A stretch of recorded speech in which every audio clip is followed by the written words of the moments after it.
का हमारा यह अपठित गद्यांश हमने लिया है कक्षा 3 की NCERT बुक से।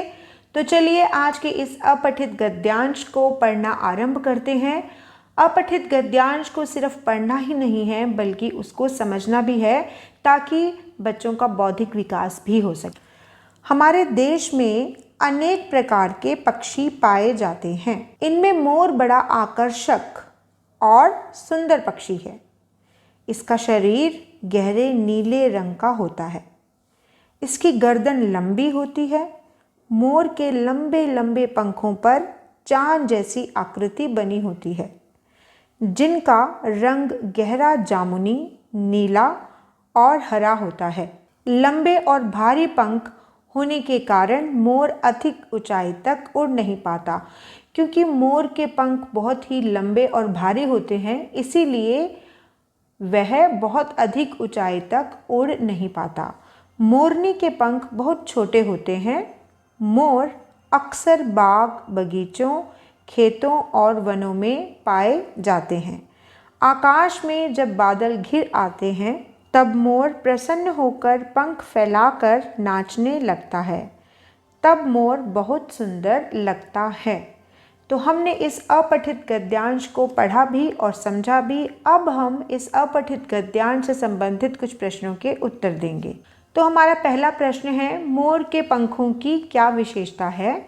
आपने इस प्रश्न को पढ़ा और अब इस अपठित गद्यांश से इस प्रश्न का उत्तर लिखिए और उसके बाद अपने उत्तर का मिलान हमारे उत्तर से करिए। तो इस प्रश्न का उत्तर होगा, मोर के पंखों पर चांद जैसी आकृति बनी होती है। मोर के पंख जामुनी, नीले और हरे रंग के होते हैं।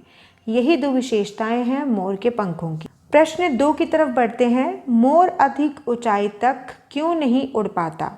तो चलिए इस प्रश्न का उत्तर लिखना आरंभ करते हैं। तो हमने लिखा है, मोर के पंख लंबे और भारी होते हैं, जिसके कारण वह अधिक ऊंचाई तक नहीं उड़ पाता। अपठित गद्यांश में प्रश्नों के उत्तर लिखते समय इस बात का ध्यान रखें कि गद्यांश से वाक्यों को लेकर आप उत्तर में उसे एज इट इज़ नहीं रख सकते, बल्कि आपको उस उत्तर को अपनी भाषा में लिखना पड़ता है। हम बढ़ते हैं अपने तीसरे प्रश्न की तरफ, जो है मोर प्राय कहाँ दिखाई देते हैं? तो इसके उत्तर के रूप में हम लिखेंगे, मोर प्राय बाग, बगीचों, खेतों और जंगल में दिखाई देते हैं। प्रश्न 4 है, आकाश में बादल छा जाने पर मोर क्या करता है? तो इस प्रश्न का उत्तर होगा, आकाश में बादल छा जाने पर मोर प्रसन्न होकर पंख फैलाकर नाचने लगता है। हमारा प्रश्न 5 है, बादल और आकाश शब्दों के दो पर्यायवाची शब्द लिखें। तो बादल शब्द का पर्यायवाची होता है मेघ और वारिद,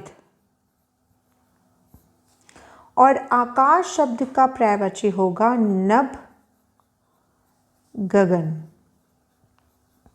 उम्मीद है अपठित गद्यांश से संबंधित आज का यह वीडियो आपके लिए हेल्पफुल रहा होगा। बने रहिए पेपर पेंसिल एकेडमी के साथ, पढ़ते रहिए और पढ़ाते रहिए।